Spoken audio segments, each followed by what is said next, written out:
What's going on, guys? Zuko back with another Last Epoch video. It's been a long time since I made one of these, but season 2 got announced and it's looking really good. I know Ghazi's been covering it quite a bit, and some other creators as well. We're gonna look at the announcement sort of trailer video, and I'm gonna pause the video as we're going through it to cover all the different aspects of what's going on. So if you have not seen this video yet, I'll link it down below. Go watch it in full. Just know that I'm going to be pausing this as we go through, because I'm going to be explaining every little piece of it in detail, okay, and what's coming in season 2. So just bear with me on that one. Now, yo, I really appreciate it if you could like and subscribe on the video. I gotta get some coffee. Bye. Season 2 is coming out April 2nd. And it's going to be adding a whole lot of new features, okay? There's like new side areas, there's new endgame bosses, there's new item types, there's a new faction, there's a new endgame, basically Atlas passive here. We're going to get into all of it. It's really crazy. Let's start right here with the very first part. So here's the Woven. Now, I'm going to pause once again right here. So there's a new faction here that you're going to have called the Woven. And there's a bunch of pieces of information on this page right here. So number 1, we've got the Memory Amber. This is a new resource that you're going to collect when you are basically in these new side areas, which are called tombs and cemeteries. I'll talk about them in a second, but you're going to go into these tombs and you're going to kill enemies in there, and you're going to be able to collect Memory Amber while you're in there. You're going to spend that Memory Amber, from what I can tell right now, you're going to spend it on actually enchanting your idols. We'll get back to this in a second, but you're going to be able to enchant your idols now, which is really cool. And it's going to add like basically Weaver's Will to your idols. We'll get to that in a minute. That's what your Memory Amber is there for. When you get to the end of like a tomb, there'll be a little pedestal thing and you can upgrade your idol. There's a Weaver tree here, which is represented by this icon right here. This is essentially an Atlas passive tree from Path of Exile. It is literally a whole tree that you'll use to customize your end game experience, which is incredible. It looks, I can't wait to do this. This is exactly what every action RPG needs. It just needs to copy that system from Path of Exile because it's such a good system. So that's that. Then you have the ranks that you're upgrading, of course, with this new Woven faction. And you can see each rank gives you +1 Weaver tree points. That is, of course, the Atlas passive tree that you're going to be upgrading for your endgame. So you can buff different parts of your endgame. We don't know exactly what that's going to be like right now, but if we look right here, this is what this looks like really quickly. So it is like a big sprawling tree, and you can upgrade stuff, and we don't have any idea what this does yet, but we can just see that this is what it's going to look like. And hopefully you're going to be able to upgrade every single aspect of the game. Probably there's going to be nodes in there that give you the ability to find bosses more often. There might be something that gives you the ability to find dungeon keys that drop more often so that you can go do dungeons. Right, like you can customize everything, and it's going to be super cool that way. Back to this just for a second. This rank also says you can now purchase 2 Woven Echoes from the Mask. That's what each one of these rank ups is also giving you. Woven Echoes we'll get to in a second, but they are essentially unique maps, like from Path of Exile. You know, you'll be like mapping and then you'll drop like a unique map. That's kind of what Woven Echoes are in Last Epoch, and we'll cover it in more detail in a minute, but that is kind of what that's alluding to. Okay, so this screen had a lot of information. We've got the new Memory Amber, the new sort of end game tree with the Weaver's tree. We have the ranks that give you points to put into the Weaver's tree, and then we also have Woven Echoes. We'll get to all that stuff in a second here. There is the new sort of Atlas passive tree. That's you collecting souls. This is what the tombs look like, and tombs are going to be encountered during the campaign and also in the end game inside of echoes themselves. Okay, so when you're doing regular echoes on your monolith, you will encounter tombs. Okay, they're little side areas. Think of like a Vol side area from Path of Exile, almost the exact same kind of idea. It's supposed to be short and sweet. It's supposed to be about a minute in duration if you're going at a reasonable pace. There's a bunch of enemies in here. There are also these little like soul lantern type things. And from the video that they talked about they said that there are like little urns. I think this could be like one of those urns. And if you destroy it, it will release like a soul, and that soul will go and empower a nearby enemy, buff that enemy, give it an extra affix, some extra danger. But then when you kill that enemy, you get extra memory amber. Again, we talked about that before. That's the new currency that helps you re-roll your idols. We'll talk about that in a second again. But this is just a little example of a tomb. Bunch of enemies in here. Looks like there's different events that can spawn. We don't really know much about it beyond what this video is showing right now. And there are boss fights in here. And there are going to be as well champion enemies that you kill. We'll get to that in a second. These also have cemeteries. So there's tombs and cemeteries coming in the new season. Tombs are things you encounter as like a side area in the maps, right? And including your echoes. Cemeteries are an entire echo on their own. They're an entire map on their own. It's one big tomb, okay? It's not a side area. It is the entire map that you're running, okay? And they look like this on your Atlas, on your Echo Net thing here. And there's going to be a bunch of different things. You can see there's cemeteries all over the place. There's one here, there's one here. So I think any of your echoes that are that have a little doorway on them like this are cemeteries. And if you run those cemeteries, there is going to be very, very good rewards in there. Number one, there's going to be champion enemies in there that you're going to encounter. And again, this is like an end game thing, right? This isn't going to happen until you get to the monolith. So just keep that in mind.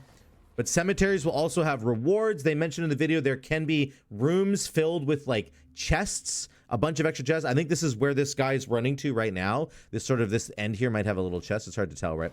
But there's going to be big reward rooms in here. And these are the woven echoes I talked about earlier. So woven echoes, we'll just skip to this in a second because it's what's in the video here.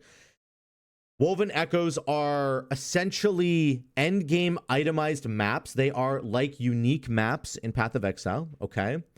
You can purchase them from the mask. Once again, go back to that woven faction. As you upgrade the faction, you're going to get the ability to buy these woven echoes from this vendor, and you can put them into this new tab you have down here.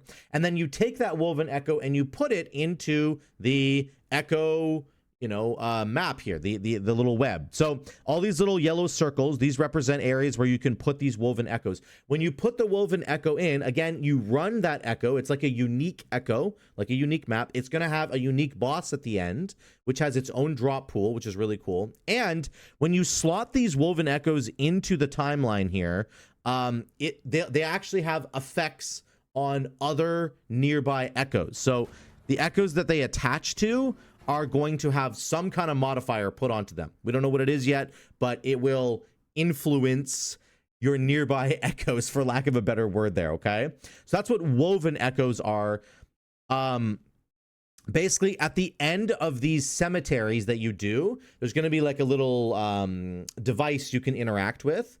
You interact with that device, and then that allows you to put woven echoes into your Echo Net, your big web there, okay?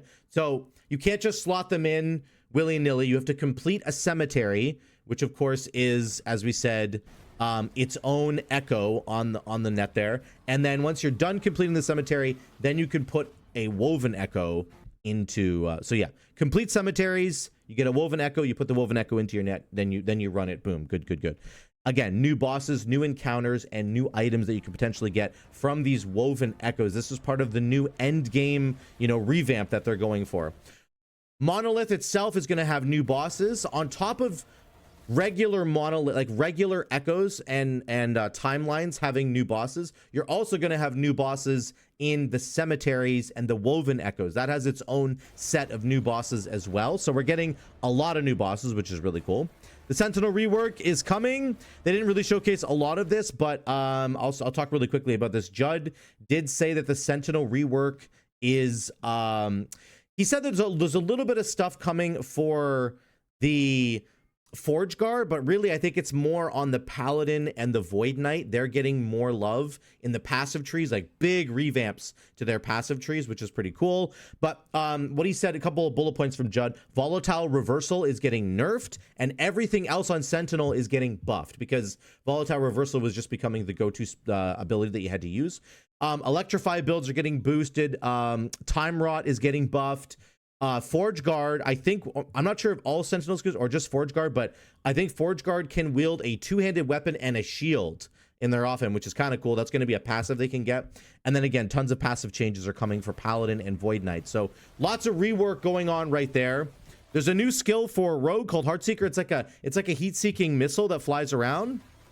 It looks really OP, actually. That's probably going to be awesome. Okay, let's go back just for a second to the tombs and the cemeteries that you're going to be completing.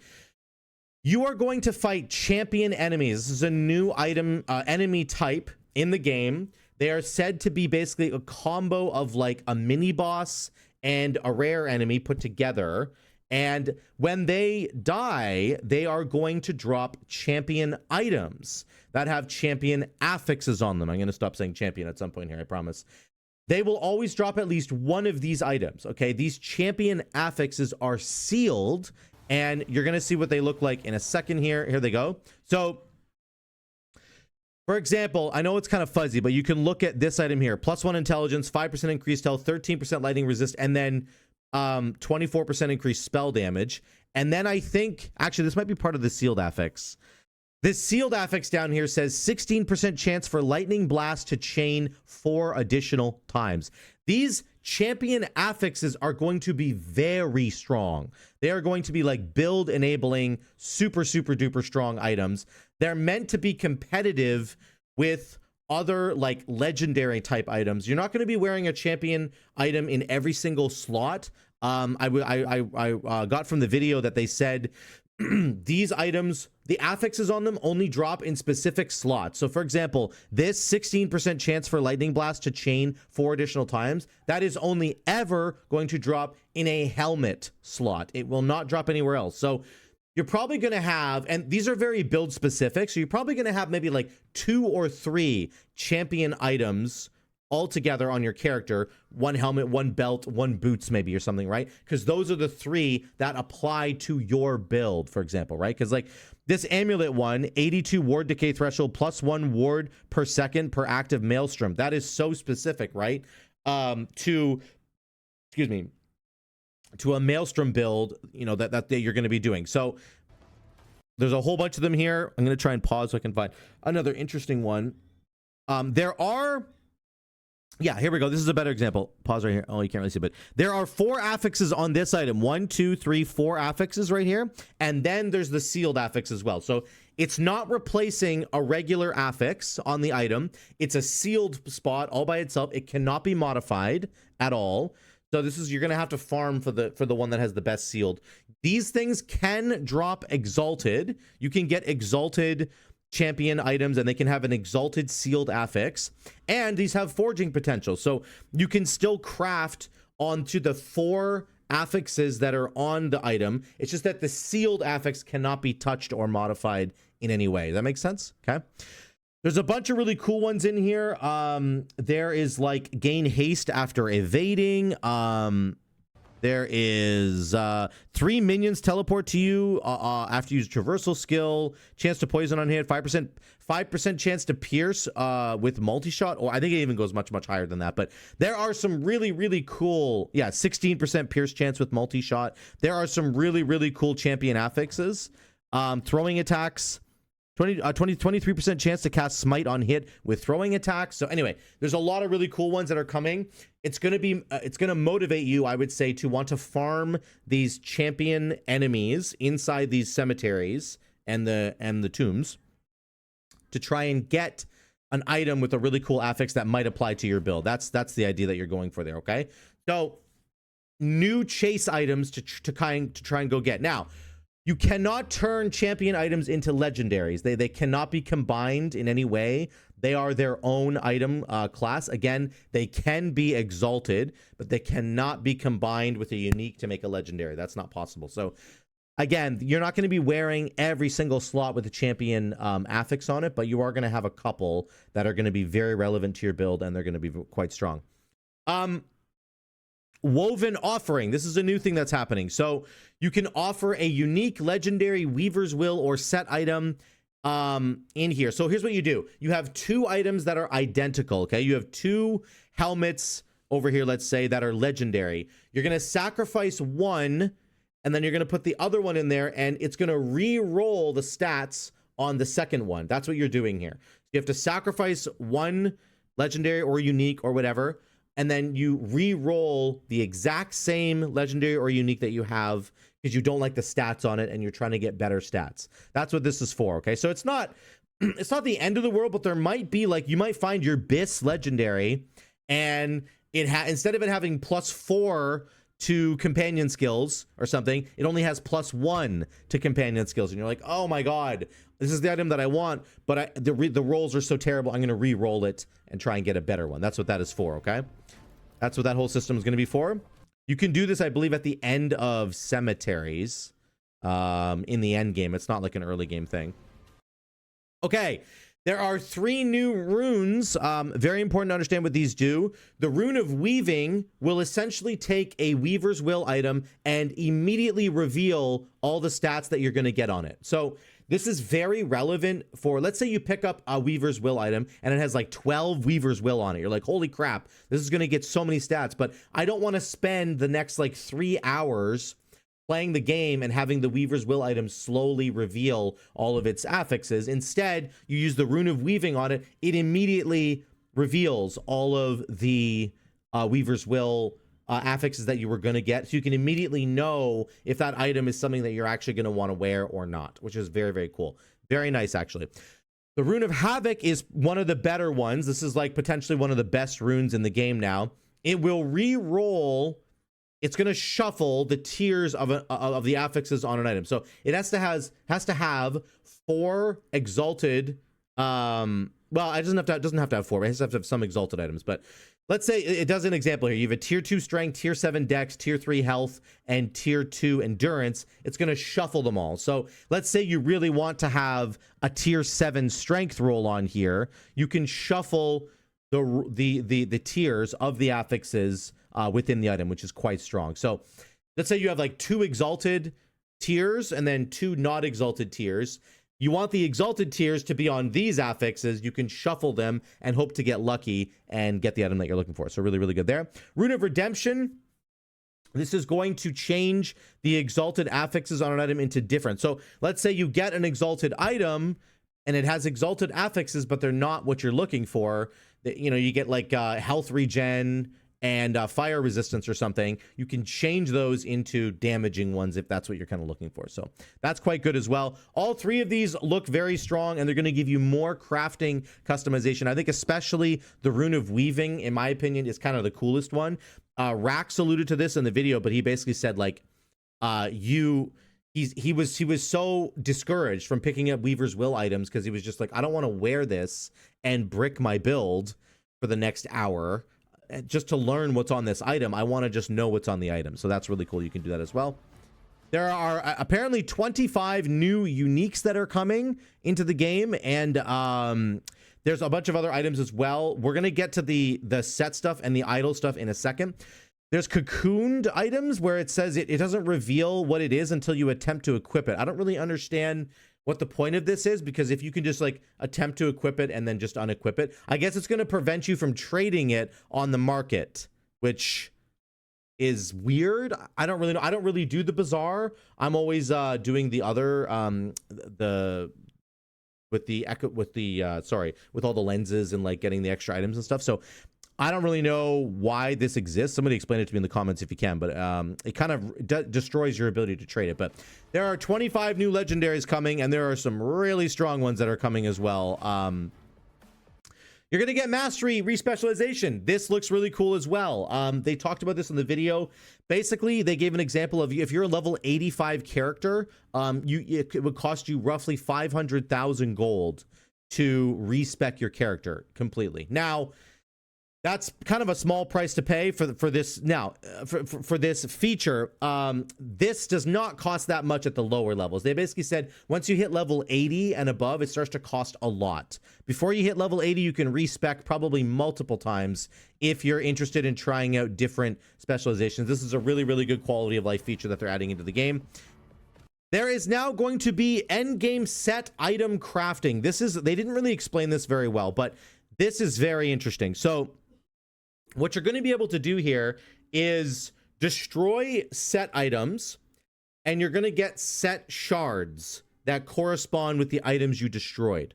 Okay, so then you're going to be able to take an item and craft these set shards onto that item, and it will gain some of the stats that item had. So for example, it's gonna, let's say I take this shard of the Shattered Lance, okay, and I shatter it. I'm gonna get some shards. This is a bad example because it says shard and shattered. I'm gonna get some set crafting shards. Okay, then I'm gonna be able to use those shards on a different weapon, let's say. Okay, and then that different weapon is going to get some of the affixes on this item. So it might get the 100% chance to cast Deicide. It might get a 74 melee cold damage, 84% increased melee. It might get one of those or a couple of those. It's not going to get all of them, but it'll get a couple of them. And the new item that I craft these shards onto will count as being part of this set. So now what I could do is I could use this item, the Fragments of the Shattered Lance, because it's very powerful for my build, let's say. I use this item to get one piece of the set.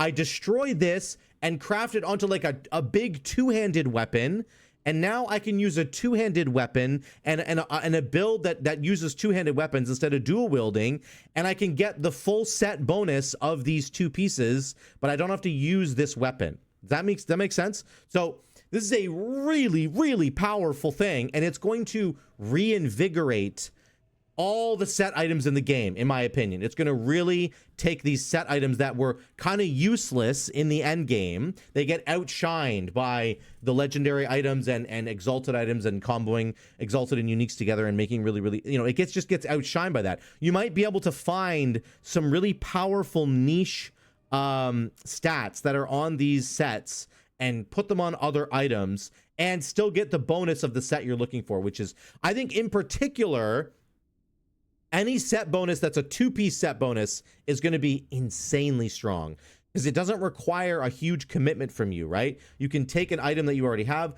put a set piece on it, and then maybe have one other piece of that set, and boom, you have a really powerful effect like 15% increased cold damage per 10 health regen. This is a very, very niche thing. Nobody really runs health regen. I understand that. I'm just giving you an example, right? Here's another one.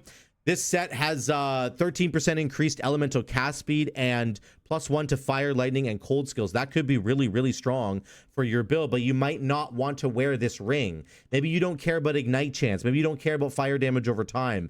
Maybe you're just looking to get the cast speed and the +1 to all those skills. Maybe you don't even want flame ward. You could use this ring. You can shatter this ring and use the stats on it on a completely different build and potentially get something really, really strong. So there are, I think, set items along with all the items that are coming back, like the new unique items that they have coming in. I think set items are going to get reinvigorated in a new way because of this new endgame set item crafting system. It looks really cool. Very, very excited about this. Okay. There are inventory tabs now. So along with this, they didn't mention this on this little video, but Judd mentioned it in the longer video here. He said you no longer have to press the crafting button to put all your crafting materials into the sort of crafting material bank. You don't have to do that anymore. Whenever you pick up crafting materials, they automatically go to your crafting inventory rather than your regular inventory. It is a massive quality of life that is coming into the game. Really, really huge. Okay. There's a woven echoes tab. There's a key tab that has all your keys, and then there's an item tab as well. Very, very cool. There are now portal charms that are coming into the game. This is really cool. So you start, you can just put a portal charm in here and it'll directly teleport you to the boss that you want to fight in the dungeon, so you can just farm bosses like Jorah or whatever for their items over and over and over again really, really quickly. There are also other portal charm keys that we do not know what they do. They did not explain it in the video. They're keeping it secret for now. As far as I can tell, there are at least 2 other portal charms, probably 3 if I had to guess, because there's one here, there's a slot for one here, I think, and then there's the one down here that we're seeing what this one does. This portal charm sends you directly to the dungeon boss, but I'm guessing there's going to be other portal charm keys that do really interesting things maybe within the dungeons themselves. That would be really cool. I don't know, maybe there's portal charms that teleport you directly to within a dungeon, or maybe they allow you to gather way more resources than you normally would for the dungeon, like the dungeon where at the the end of the dungeon where you can do the gambling. Maybe there's something there where you can do extra gambling, you get extra money to be able to do it. I don't know, maybe gambling costs half as much. This is also stuff that might be affected by sort of that new Endgame Atlas passive tree that we're going to be getting. You might be able to modify stuff that way as well. So either way, if you want to just farm bosses repeatedly, you can do that. And there's also a vendor that Judd said in the game now, you can cash in 3 keys to create 1 portal charm key. And then to go do the boss, you need 1 additional key and your portal charm key. And then boom, you get access right to the boss. So a cool way to do that as well. There's going to be WASD support coming in. So any of you guys who've been playing Path of Exile 2 recently and had all the WASD, like been playing the game with WASD, they are adding it in. It's going to be a beta support, so it's probably not going to be perfect, but they are adding it in. Normal Aberroth is going down in difficulty. It's getting easier to kill normal Aberroth. And then they're adding Uber Aberroth into the game, which is going to be a much more difficult pinnacle encounter. Uber Aberroth does have its own drops, and it also drops what normal Aberroth drops as well. So you're going to have a reason to go chase this guy down. There are some incredibly strong chase uniques that are going to be on this guy. Okay, let me just go back for a second to the earlier portion. Back to the cemeteries for a second and the tombs. As I said earlier, I alluded to this earlier, when you get to the end of a tomb, you can use Memory Amber to re-roll your enchanted idols. This is something that's not shown in the video. They talk about it on the stream later. You can enchant your idols. This is really important. So here's what's happening. Instead of just having Weaver's Will items, you are now going to be able to enchant class-specific idols, not regular neutral idols, but class-specific ones, okay? What you can do is you get to the end of a tomb or a cemetery. I think it's both. And there's a little device you can interact with, right? You put an idol in there and you press the button, you spend a certain amount of memory amber, and boom, it puts what's called Weaver's Touch onto your idol. It's exactly like Weaver's Will, just has a different name, okay? Let's say it adds 3 Weaver's Touch. I think it can add up to 4 or 5. I don't know the exact number, but something like that. Let's say it adds 3 Weaver's Touch to this idol. Then I go out and I start killing monsters, and it will start accumulating experience just like a Weaver's Will item does. And eventually, boom, it's going to level up, and it's going to add an affix to my idol. Now, idols can now get, I believe what they said in the video is up to 4 Weaver's Touch affixes. So it functions exactly like Weaver's Will in that it can either add a new affix every time it levels up, or it can buff the current the existing affixes that are already there. So you might get an additional 2 affixes or 3 or 4. You might only get 1 or 2 additional affixes, but they're going to get turbo boosted. You know, they're going to get upgraded several times, like that kind of thing. So this is going to be really cool. There's a brand new pool of affixes that are going to exist for idols. And again, you're going to put Weaver's Touch on them. The cool thing about this, in my opinion, is that this is going to happen early on in the game. The moment that you start getting class-specific idols that you can wear, the next time you go to a tomb, you get to the end of the tomb, you'll be able to immediately spend some memory amber and start upgrading those class-specific idols, which is very, very cool. Class-specific idols are, of course, the main idols that you're going to be using in the end game anyway. They are very, very strong.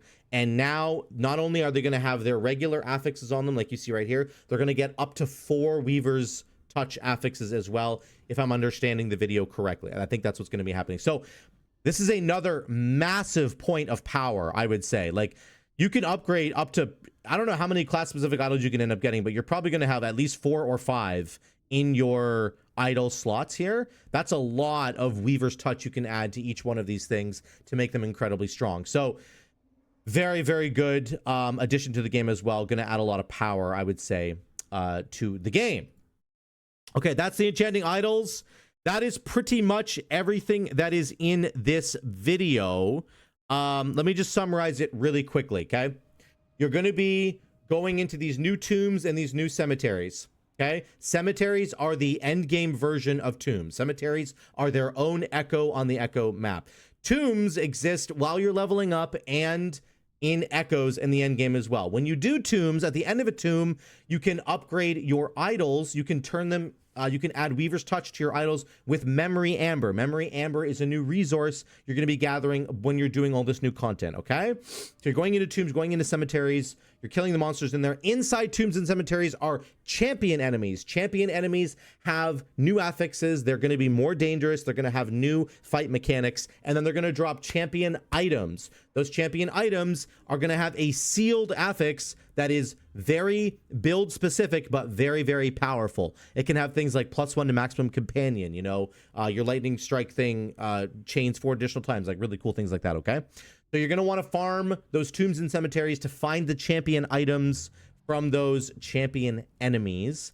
Those cannot be turned into legendary items. They are their own standalone kind of item set, so just be aware of that.